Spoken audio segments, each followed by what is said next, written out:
潮作動。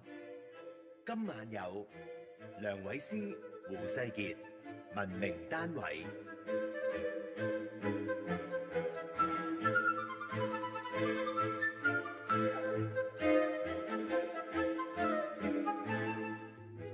當美軍要開戰時，聽你報許多次，你的嘴角有恨意，或者聲線有含義。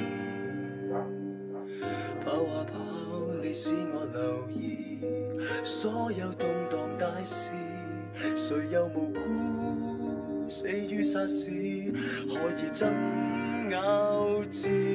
提及那七一維園的足跡逐寸鋪，明白你強忍的笑容為現場驕傲，懷念隕落巨星，但願未提到，彷彿你也想哭訴，這一生也未用過心聽新聞報導，這一刻先知我未來能從新聞中看到。哇！梁炳嗰4個字咧，新聞報導咧，又觸動到我啲神經啊！梁偉詩，唔係新聞女郎先觸動到你嘅神經咩？都唔係嘅，你唔好睇到咁膚淺先得㗎。唔係㗎，新聞女郎都可以又有內涵又靚又長腿㗎。我得，你踢晒我哋今晚嘅嘉賓啦，我哋嘅思潮作動文明單位，今晚就相當之符合你正話所講嗰個形容啦。係啊，歡迎晒方盈 BB 周嘉怡小姐。Hello， 周嘉怡你好。Hello。點啊？到火新聞線嘅方盈，好開心，好開心咁多人睇啊！有好多即係好開心咁多人即係讚咯，係真係開心嘅。誒，到火新聞線上個禮拜五就即係正式大結局咗啦，出咗街啦。咁事隔一個禮拜已經好多喜歡你嘅朋友，係喜歡呢個劇嘅朋友都睇咗個結局啦。其實成件事係咪真係令你好 surprise 咧？好 surprise， 完全冇諗過係會有呢個迴響，係即係亦都冇諗過係會。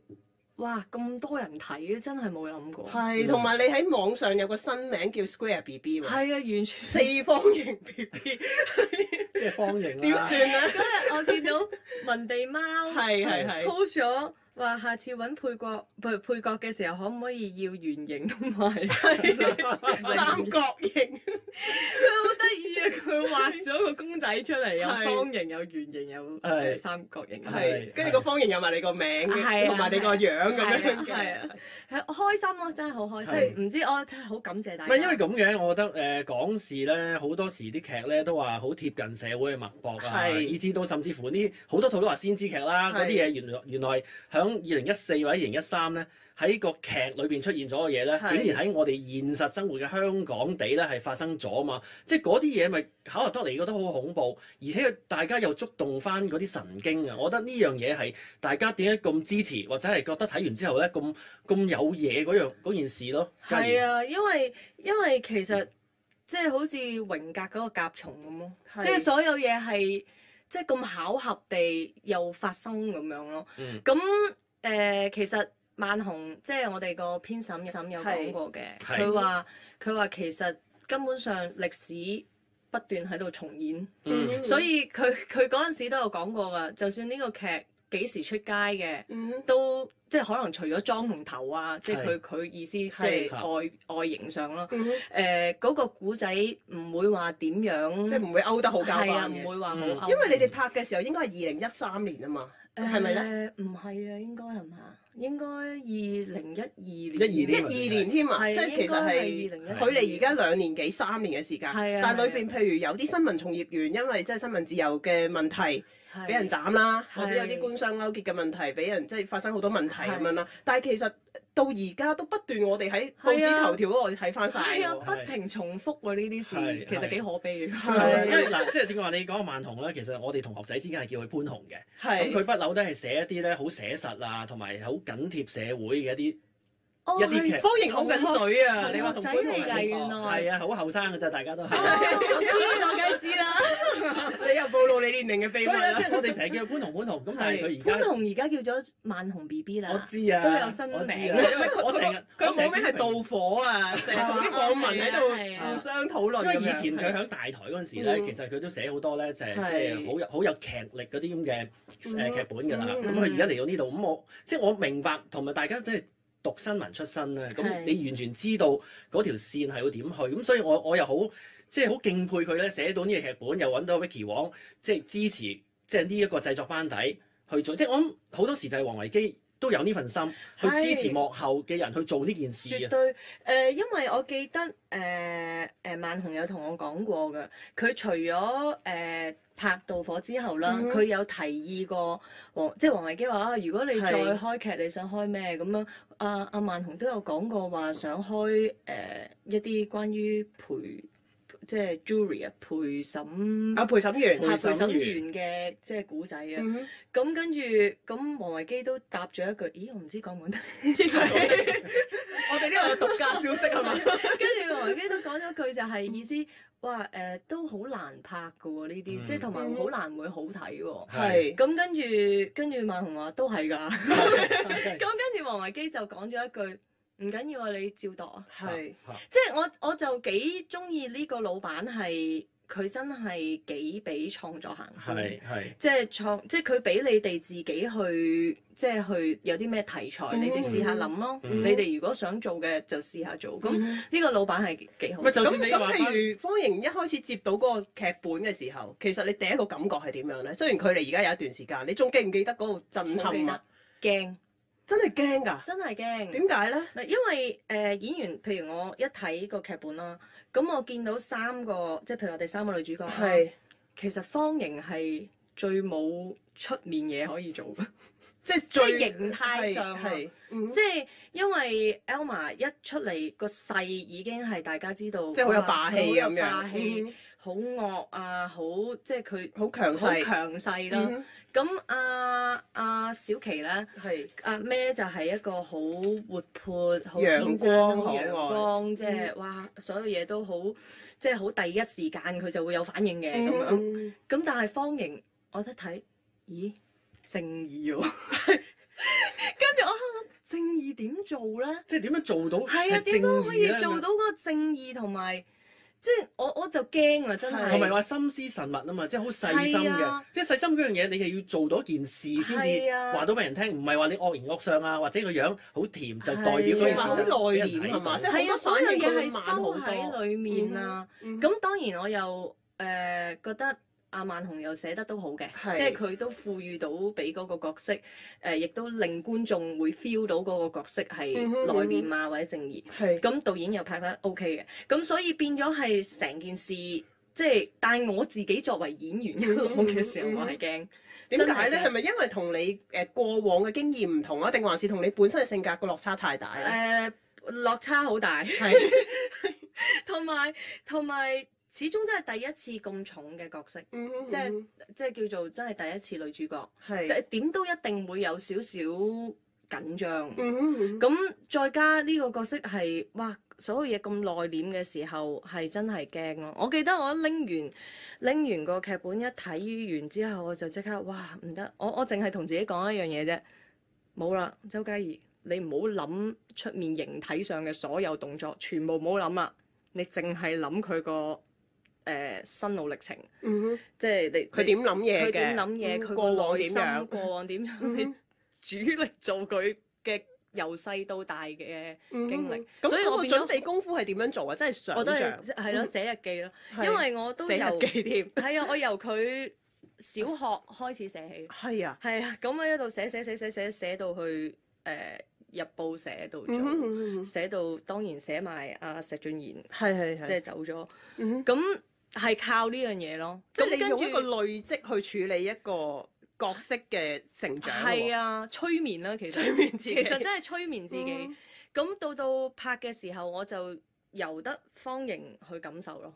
因為拍緊之後嘅，即係除咗拍7年前嘅方盈啦，7年後嘅方盈，所有嘢都係現在式嚟㗎嘛，係即係拍景嘅時候，咁我就有得去感受。係，因為方形裏邊有啲反應係好正噶嘛，即係譬如有人放料做 KY 咁樣，咁方形即刻話唔係關心新聞，係關心邊個爆呢個單料出嚟，邊個做呢個頭子報業頭子咁樣，即係嗰啲反應係好正，同埋即係一句就一針見血㗎嘛。所以就係有好多謝萬紅可以寫到咁樣咯，係，即係冇乜多餘嘅反應或者多餘嘅對白，因為過往喺大台咧，逢親咧職業劇咧，通常都係有頭威冇尾陣嘅。一開始嘅時候好吸引、好明亮、好中產啊，啲人好優雅。但係慢慢咧，咦，原來無論醫生定係律師都係去夜蒲啊，都係滾女啊，都係即係好多伴侶啊咁樣，即係變咗嗰件事好容易就好快速地變咗好通俗啦，好俗嗰件事。但係呢一次導火俾你嘅觀感係一開始就已經好唔同啦。因為成件事係譬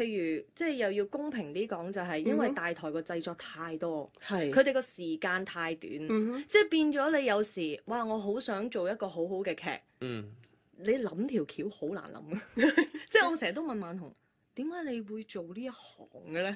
即係你俾我點都唔會做編劇編審啊！哇，你要作一個古仔係幾咁難嘅事啊！即係要哇個角色咁多個人，每一個人個性格係點？佢哋經歷係點？即係其實呢啲嘢全部都需要時間。Even 而家萬紅都話，如果俾佢再度，可能會更好。即係因為佢都覺得有嘢需要改進。咁我哋都覺得有啲嘢都係都需要改進咯，咁所以變咗以前大台就即係 be fair 就係因為佢哋太少時間，真係冇辦法。喂，呢頭度完嗰頭又可能佢哋都覺得條橋唔係好得㗎啦，但係唔得啦，都要去啦，都要拍。唔係，同埋我諗而家係咁嘅，可能你哋公司咧嗰個制度而家係好着重話。最好唔好飛紙仔，全部嘢係齊章24集喺晒度，有晒稿，俾晒分晒俾演員，先至等你哋去熟嗰樣嘢，就唔係話喂拍完16，喂17有味啊嗰隻，即係你作為其中一份子，你要演嘅你自己都擔心㗎。喂，17係講咩咧？所以咧，其實嗱，譬如飛紙仔，我以前都有呢個經歷嘅，但係我會覺得飛紙仔其實對於我嚟講唔係咁大嘅問題嚟嘅。喂，但係會唔會嗰陣時嘅角色係冇咁重啊嘛？都唔係嘅。嗱，譬如其實最主要係個分場要好清晰。嗱，譬如我拍開阿戚嘅，即係戚其二嘅戲，佢都係飛紙嘅，知道晒㗎啦，大家都。即係個合作模式好熟㗎啦。合作模式係飛紙㗎啦。但係不過鬱明啦，即係周鬱明啦，佢係會個分場好清晰，變咗作為演員。我好知道我呢一集講咩，下一集講乜嘢，每一場戲講咩，我哋有晒嗰個即係基本嘅脈絡，你知道晒嘅，即係唔係去到好恐怖就係我今日瞓醒都唔知做乜，瞓醒我都唔知係做，同埋因為飛紙嘅關係啦，咁變咗阿戚會成日都喺現場，咁變咗好多嘢你可以直接問一個。最高統帥係啦，佢最領導人係啦，佢最知道成個劇係點走啊嘛。咁變咗就唔係好大影響咯。咁當然越早俾我哋就越好啦。亦都同埋我哋拍即係譬如導火啦，喺拍攝嘅過程好好就係一樣嘢係因為萬紅都有跟場。咁變咗其實冇嘢最清楚得過佢嘅，因為佢生啲角色出嚟嘅，即係佢係啲角色嘅阿媽嚟嘅，即係佢真係黃阿媽。係啊，所以變咗佢一見到喂方盈唔係咁嘅喎，即係佢可能喂方盈都喂呢個係周嘉怡嚟嘅，即係佢會睇到㗎嘛，即係好多細微嘢佢會變咗好清楚。佢即刻會彈出嚟撳住周嘉怡，叫翻方盈出嚟咁樣。同埋因為導演同編劇。編審啦，即係佢哋係要需要好好嘅溝通，即係因為個編審又要話俾你聽，我想帶啲咩 message 出嚟，咁個導演又要用佢嘅方法去表達，咁或者可能導演話喂唔得㗎喎，咁樣我哋拍唔到喎，咁又要可能萬紅要再喺個現場嗰度，佢又要去點樣去執啲對白啊，或者個環境，即係所以變咗。好開心嘅，即係成件事大家做得好開心。咁你哋係準備咗幾耐，同埋真正拍攝嘅時間係幾耐？準備我就唔知萬紅準備咗幾耐咧。即係譬如你咧，你接到劇本開始計咧？我又唔記得啦，我冇乜記性，我唔記得咗咯，真係。但係拍超過半年㗎係嘛？拍一定係拍超過半年啦，哇！起碼拍咗應該係7個月、7、8個月到啦。我睇翻有啲佢差唔多㗎。但係你覺得你接到方盈呢個角色，即係直至到而家出街反應咁好啦，你覺得又爆紅啦呢一輪，你覺得呢件事係太快定太耐啦？因為你喺大台已經10幾年嘅光景，剛剛好。剛剛好啊！點解咧？我都係覺得剛剛好。即係嗰啲文火慢慢炆嗰啲係嘛？唔係因為我覺得你早俾我攞呢個角色，我都未必演繹到。咁你人其實我成日覺得人年紀越大，啲戲應該越好，因為你嘅經歷不停累積㗎嘛。咁我成日都話，我好多謝，點解我成日都同人哋講好多謝 TVB，就係因為我喺 TVB 做咗好多，譬如配角啦。咁但係我做配角係1年，講緊可能主角1年做得3套，我1年可能做7、8個角色，即係因為我係不停去鍛鍊啊，咁變咗我會覺得好多嘢係積翻嚟嘅，即係你就算我讀完訓練班一出嚟，你即刻俾我做呢個角色，死得仲快，到時唔係方盈 BB 噶啦，到時就鬧，大家想揼你咁樣，所以我覺得係即係如果你問我，我會覺得剛剛好。係，因為即係呢輪好多人討論你啦，亦都會係即係炒翻你過去演過劇，譬如《火舞黃沙》啊等等啦，或者有啲劇係阿佘做女主角嘅，你係做佢嘅朋友嘅咁樣樣。咁大家會發覺原來周嘉怡演咗咁多戲，但我哋好似從來冇認認真真去審視過呢個演員喎咁樣樣。咁好多人戥你唔抵喎，即係其實唔使㗎，即係我成日都覺得，即係可能好多人啊，即係話，有冇搞錯啊？大台走寶啊，其實唔使㗎，即係冇走唔走寶㗎，即係我覺得係我到而家我都好多謝 TVB，即係冇佢唔會有。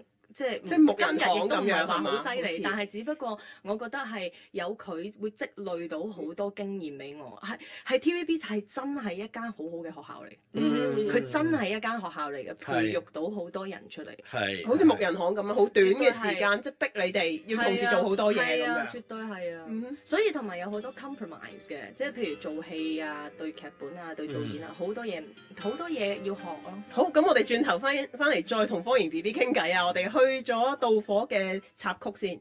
Can't Let Go 啊！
文明出現嘅前提同埋條件，主要係人群嘅聚落或者城市嘅出現。文明同時有一種態度，一種開放嘅態度。單位就係機制同埋空間，因此文明單位應該係一個解放嘅機制。文明嘅位置嚟觀察我哋社會上大大小小各種各樣嘅文本，體會佢嘅氣味、溫度同埋啟示。我係梁偉詩。思潮作動。今晚有梁偉詩、胡世傑，文明單位。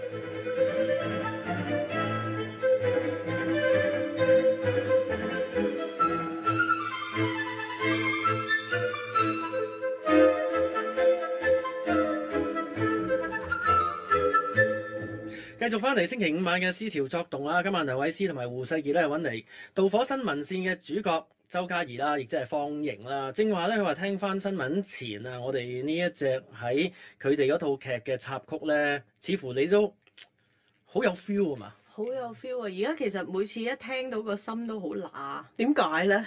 唔知中咗喺入邊，即係我成日覺得方盈係而家喺個身體入邊，唔知留咗喺邊度。即係佢會唔會同周嘉怡嘅生命纏結埋一齊啊？會啊，多咗一個性格㗎。我其實而家即係真係嘅，因為你拍得即係太長時間啦，咁你真係好入嗰個角色。你踎咗去嗰度。係啊，所以每次咧一聽到嗰隻歌咧，你就會即係諗翻起石俊賢啊，好似 call 翻你咁樣，係啊，你就會 call 翻好多 memory 出嚟。即係雖然你而家可能已經做緊第二樣嘢，或者拍緊第二樣嘢啦，咁但係一聽親呢隻歌，你又翻返去嗰個狀態。係啊，會啊。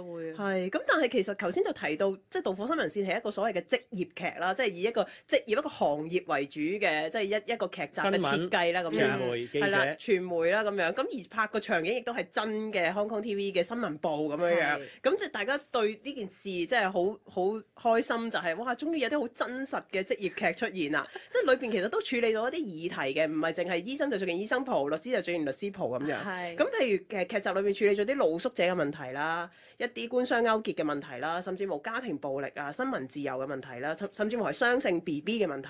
咁其實方盈你哋個演員組使唔使都做好多功夫先去演嗰啲場口嘅咧？會傾咯，大家會去探討咯，即係會去傾，即係對嗰單新聞點樣睇啊，都會去傾噶。因為其實即係每個角色，其實最主力係應該要睇翻每一個演員佢嗰個即係嗰個觀感。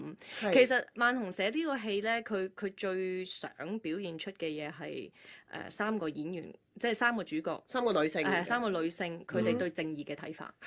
因為正義對於每個人嚟講係唔同嘅。喺 Elma Wong 嚟講，即係黃阿媽喺佢嘅角度，佢覺得佢咁樣好正義。所以變咗我哋嗰啲新聞咧，可能你話要好的入去睇，真係去探討嗰個古仔或者嗰個新聞對社會有咩影響，可能未去到嗰個位，即係冇機會深入去處理，深入唔到，因為佢可能佢想帶個 angle 係有單咁樣嘅新聞，呢三個女人會係咩睇法？即係個反應係點？佢哋個處理手法係點？係啦，即係黃阿媽會咁樣處理嘅，方盈會覺得唔係咁嘅，同埋唔知大家會唔會覺得方盈咧，每一尤其是我諗未和好之前啦，其實方盈同黃阿媽係其實方盈輸晒嘅，即係方盈雖然佢係好正義，但係方盈係亂嘅，因為佢某程度上佢有 bias 嘅，方盈真係，即係佢有啲嘢就係一去到一面對黃阿媽咧，佢有啲嘢佢唔再客觀嘅，即係佢有時會變咗情緒影響咗佢，佢會以為自己好正義啦，咁但係其實某程度上佢係。真係唔知道，即係佢唔可以拉開睇嗰件事。一有黃阿媽參與就要，係啊，佢個情緒佢擺咗入去，即係佢個情緒擺入去就係你係咁啊，你而家變到係咁，即係變咗好多時佢就會變咗唔夠客觀。即係黃阿媽好似一個壓迫者，跟住方盈就好似被欺壓，跟住又有因為之前又有三角戀，所以個情緒就要處理得比較複雜一啲。其實最放唔低真係方盈係啊，佢真係最放唔低。咁但係其實我睇過一啲坊間嘅一啲，譬如你喺媒體度訪問啦，就話你哋有啲場合係拍錯係嘛？點解會拍錯嘅咧？因為你知道拍攝為咗就場景咧，好多時都係要跳拍啊。係咁其實拍錯嗰個咧係廖炳芬嗰個 case 啊，係因為廖炳芬個 case 咧幾複雜嘅。係咁當你仲要跳嚟跳去咁樣拍咧，好多時就會即係錯咗咯，啲反應。即係其實我哋最後要 find out 嗰個真相唔係單單表面睇呢一個咁樣，咁所以變咗拍嘅時候個反應會錯咗咯。係因為真係跳得都犀利。咁後來點樣發現拍錯嘅咧？導演睇片。係啊，因為佢哋睇片嘅時候，喂，咦，做咩佢哋咁開心啊？即係應該嗰件事係啲唔係咁好嘅事嚟嘅，或者知道未知嗰啲啊，未真係 find out 到最後你冇理由開心嘅，係啦，冇理由開心。我只不過係知道，哦，而家呢個，咦，仲有嘢要再跟進，係因為你始終可能一日拍幾場，你真係會亂啊，都會亂，所以演員就真係好靠導演啊、編審啊，即係好靠其實正話聽阿周希怡講咧，你話你收到個角色，你都會坐埋一齊傾，或者傾嗰單新聞，譬如話傾呢個露宿問題，傾呢個雙性戀問題。我想問你以前拍劇嘅日子咧，有冇呢一隻咧收到之後會同啲同事，即係你身邊嘅一啲男女主角一齊傾嗰件事，甚至加埋編劇編審嘅咧？其實少啲，咁但係你話有冇傾咧？其實熟嗰扎人係會傾嘅。即係譬如我同阿蛇會傾啦，即係我哋兩個會互相傾啊，我應該點咁但係以前的確我個層面啦，即係我即係配角嘅層面係好少真係直接接觸編審咯。咁變始終都輕啲啦，嗰啲係啊，咁變咗就會少啲真係一齊溝通，因為編審好少，其實基本上係好少會喺個 floor 嗰度。係咁，所以變咗我其實拍過萬紅嘅嘢㗎，我係而家先拍呢個，但係而家先同佢熟，先。直情冇見過，係，因為以前咧，即係見過你都唔記得。你開會嘅時候好多人，即係大公司個制度係人非常之多，你唔會直接 one to one 咁樣同萬紅傾任何嘢。所以我接呢個劇嘅時候都好好笑㗎，我個內心都幾好喎。呢邊即係都幾認真喎，一個2、3線演員都單對單見編審同埋導演，咁但係我又唔知自己係主角。即係嗰一刻你唔知自己係主角。我唔知嘅，因為純粹以為佢哋製作認真咁。我仲問啦，我仲問阿萬紅同導演，如果我做記者，可唔可以長期戴帽咧？跟住萬紅都已經覺得奇怪，點解個主角會問我可唔可以1至20幾集都戴？因為你唔想整頭係嘛？係啊，同埋我都會覺得，即係其實你最快去跑新聞就笠頂帽就行啦，同埋好易一個標記嚟嘅。同埋作為記者佬或者記者嚟講，從配角嚟講要比較容易啲，俾觀眾記得。所以我咪問咗一個好 stupid 嘅問題咯。係，但係最後發現自己係女主角就我翻到去，跟住我仲記得我嗰陣時打俾以前嘅經理人，我仲問佢，我話喂，好啊，原來我主角嚟嘅喎。跟住之後，咪同你講咗咯。你幾時同我講？喺大陸你拍嗰套戲嗰陣時咪講咗咯。哎呀，我冇聽到，因為即係你當你做緊其他嘢又聽到，我成日都係咁，唔知點解。不過咧關於咧即係盜火新聞線咧，好多網友都好熱愛啦嚇，即係我都係網友之一啦。咁之前較早前幾日咧，就因為有一場戲咧，就係黃阿媽去露出個手臂嘅，咁有一笪啦，咁其實係呼應咗佢一開始頭嗰幾集係俾人斬嘅，咁而嗰笪啦咧就係喺20幾集嘅時候再出現，咁啲網民就即係歎為觀止，就話哇你睇下香港 TV 拍劇幾認真，連一笪啦都做到前後呼應，大家都唔記得黃阿媽俾人斬過啦，但係出現嗰笪啦，大家好雀躍咁樣。所以就係真係要多謝啲網民，係即係佢哋又睇到喎，真係，我都睇唔到啊，唔夠一秒啊個鏡頭。即係佢哋又會睇到，咁又好多謝成個製作團隊啦，因為佢哋都釘得好緊嘅，即係呢啲嘢，即係連戲嘅嘢，連戲啊，執得好正，唔好有穿崩啊，阿黃維基先生講過唔好俾我睇到有穿崩，落咗 order 㗎，所以咧所有導演啊其他人拍緊嘅時候金睛火眼就望住側邊有冇嘢穿崩。唔穿崩呢個係最低要求啦，但係連戲都好緊要，佢跟啲場口，譬如話我上個禮拜睇翻就係話阿咩去醫院度，因為阿王子俾人插咗刀死，去熬佢噶嘛，佢成手血，去啲醫院佢嘅手都係成手血咧，即係我印象中我諗翻。以前如果係換着第二個劇嘅呢個女主角去到咧，隻手係好乾淨，或者我起碼見唔到佢成手血先咯。咁係因為甩漏啦，即係其實因為嗱好多謝網民睇到啦。因為人係通常有 appreciation 就會即係大家會越做越開心啊，呢個係一定嘅。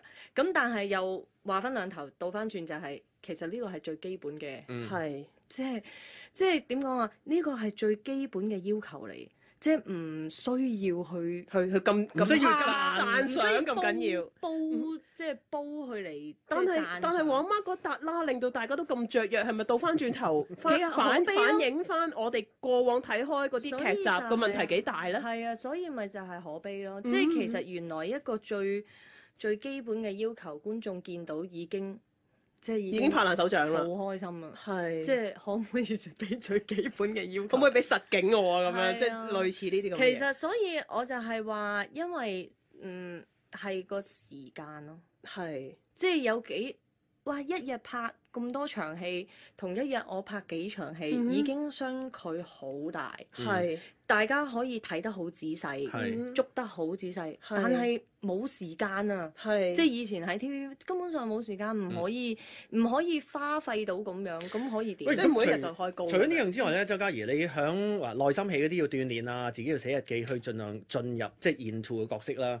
喺個造型方面，除咗你撇開頭先講緊舞之外咧，譬如你嗰廿幾集裏邊嗰個造型，或者你嘅衣着咧，除咗贊咗啲名嘅，但係你有冇花個心思喺一個記者一個採主嗰個嘅衣着上邊咧？其實衣着就佢哋去安排，咁我哋都有傾嘅，即係方盈喺佢哋嘅思想裏邊係應該點樣嘅 look。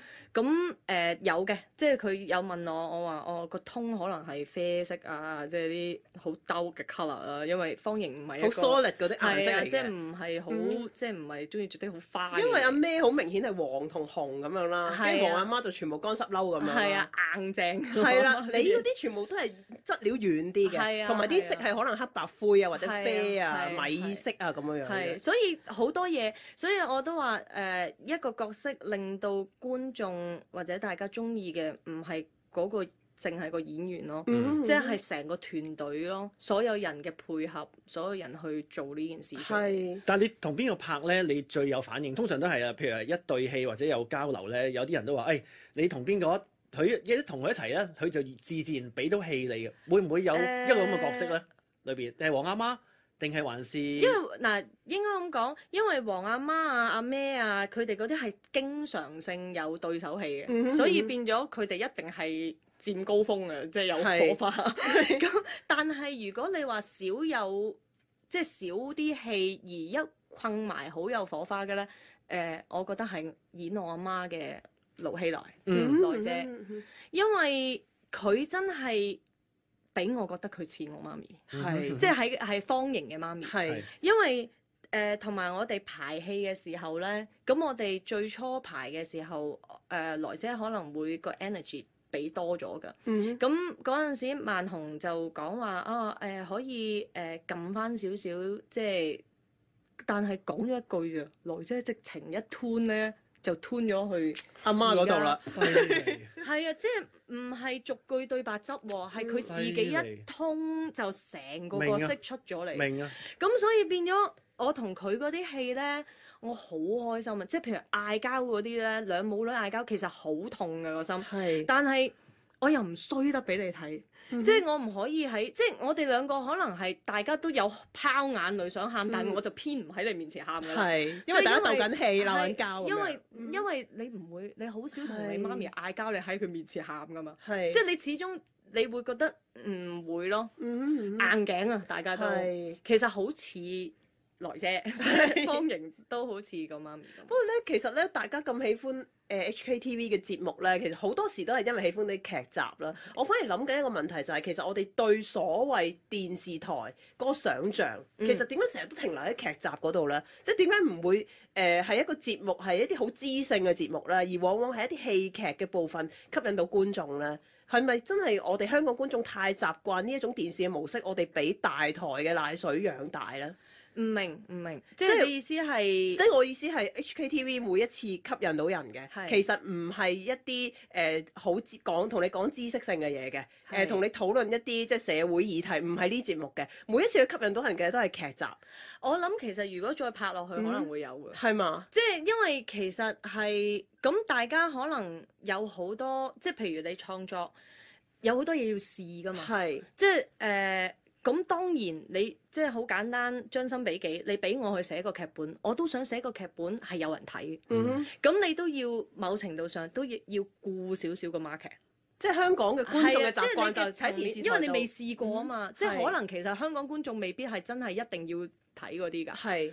但係只不過係因為歷史以嚟，觀眾都係睇嗰啲，大家都習慣睇呢啲嘢。大家冇計過個餅入邊其實可能有60% 係唔係睇嗰啲嘅，但係嗰60% 一路冇計過啊嘛，一路計嚟計去都係計40%。咁但係咁你問創作或者製作嘅人，佢冇嗰個實質嘅數據啊，佢未必會夠膽去 count 嗰60個人，60% 嘅嘢。咁所以變咗可能喺即係將心比己，如果做製作創作嘅人，可能佢哋會攞翻一啲佢哋有啲信心嘅嘢咯，咁但係你話如果黃生繼續做落去嘅，其實大家都喺度試緊底線啫嘛，一路即係觀眾可以接受啲乜嘢？係啊，你見到個題材都多元化咗，咁變咗佢都喺度試緊。哦，其實個編審個導演都喺度試緊。有冇啲非演戲類型嘅工作？即係譬如假設 HKTV 可以無限俾你想像嘅，你會想做啲咩節目咧？譬如歷險啊，或者主持啊，定係點樣咧？我揀我都係揀翻做演員，因為最中意。咁你話我想佢有啲乜嘢嘅可能性無妨啊，歷險啊，所有嘢乜都可以，都唔介意試嘅。係啊，咩都唔介意試。喂，又咁問你啊，嘉怡，其實做得藝人啦，可能即係有時見到狗仔隊咧，都覺得有啲煩厭啊。但係譬如你做緊呢個角色，了解多咗即係做新聞嘅朋友，佢哋嗰份工作之後咧，嗱會唔會對於現實生活中嘅狗仔隊多咗份諒解咧？雖然我知道呢排咧，你特別係俾好多狗仔跟，仲跟得好入，即係新聞寫得好深啊添。哇，差唔多去邊度都已經係無所遁形嘅。你點理解？即係而家你現實生活，你繼續俾狗仔隊去追咧？當然諒解咗好多啦，因為我睇翻套戲，我有一度去搏咪，我問啲問題都問得好衰㗎，即係我問係咪你師生女啊？咁即係你承認咗係你師生女啦，即係其實我都好道㗎一嘢，即係咁只不過嗰個係新聞嘅角度去問，即係我覺得有必要俾大眾知道。咁但係其實我只係而家就八卦角度喎。係啦，八卦角度。咁但係我又會覺得就係我又冇咩唔俾得大家知。咁唔好影得我個樣太即係講緊嘢咩，拗緊鼻啊嗰啲，冇計啊！有時嗰啲就唔係同埋有時烏燈黑火又唔係試正企喺度靚靚嗰隻，咁你知佢哋永遠都係長鏡偷拍，陰陰濕濕嗰啲咁樣。但係我就好開心，就係因為好多記者對周嘉怡有咗某程度上嘅好感，係因為方盈咯。真係啊！我覺得有少少幫助，即係唔單止係你自己個生命同方盈連結埋一齊，係外間對你嘅好感，因為你 project 咗方盈出嚟，而嗰啲行家就覺得，咦，即係你做嗰樣嘢就大家我諗係有個，即係你就係方盈啦，係啊，即係變咗都會留守咗㗎，我覺得大家已經係㗎啦，係啊，我見到呢排都好似跟得你好貼喎，唔係佢哋係咁啱，因為我去嗰啲地方其實即係嗰次咁啱我哋去飲嘢嗰個地方係大家都知道，通常都係會有記者喺嗰度，咁都冇噶啦，我哋都預咗噶啦。咁但係我哋真係好想食嗰個食嗰個意粉同埋蟹肉沙律咯。其實咧，關於 Hong Kong TV 咧，即係點解咁惹爭議咧？即係或者咁多人追捧咧？其實多多少少係因為即係觀眾嘅正義感係喺度起緊作用啊！因為一個咁有誠意做嘅電視台一直都攞唔到牌咁樣樣。其實你仲記唔記得你當年譬如2013年知道個牌未攞到，你當時嘅反應係？哇！佢喊得好犀利㗎，我覺得。好失禮啊！我係。但係點解你嗰陣時會咁上心同埋咁肉緊呢？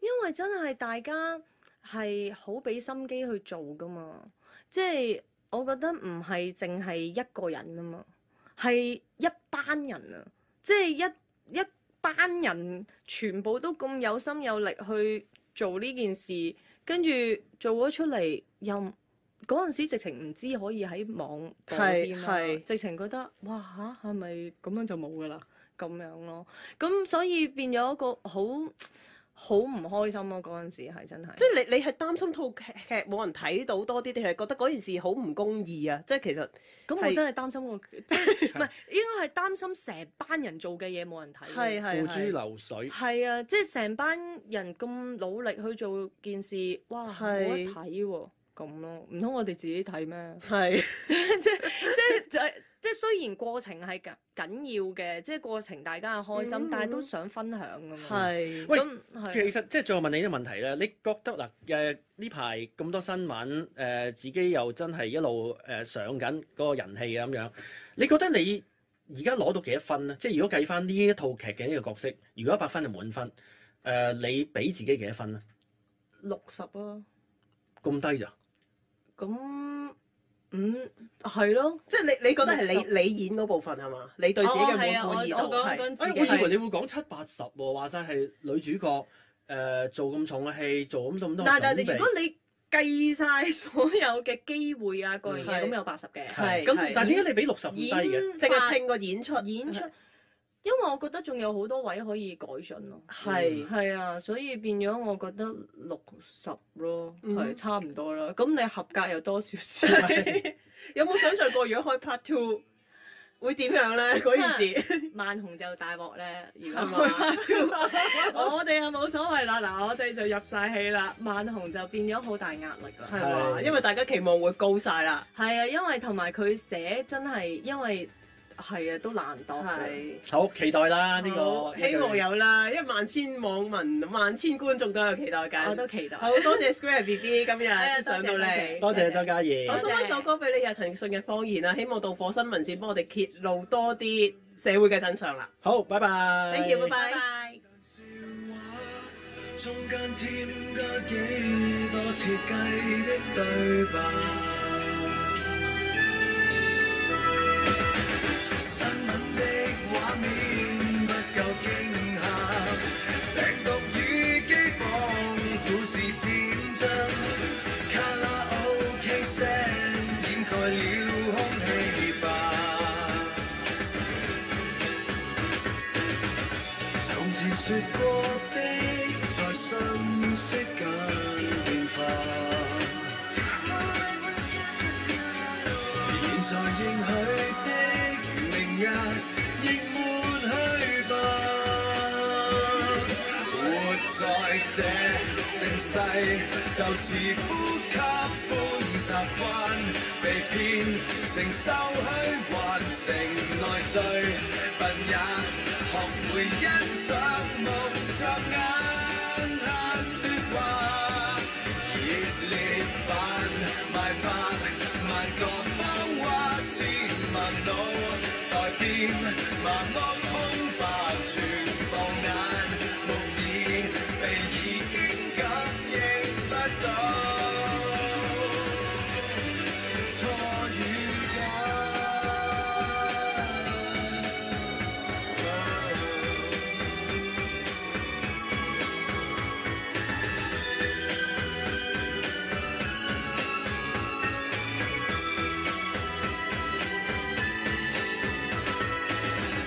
纖體修身的廣告轟炸，命運與風水幫你轉彎，只需講一聲，相信這得救吧。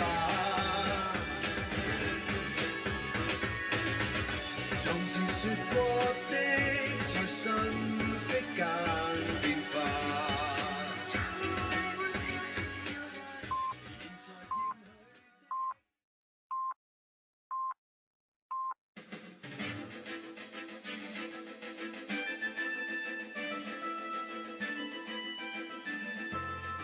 香港電台新聞報導。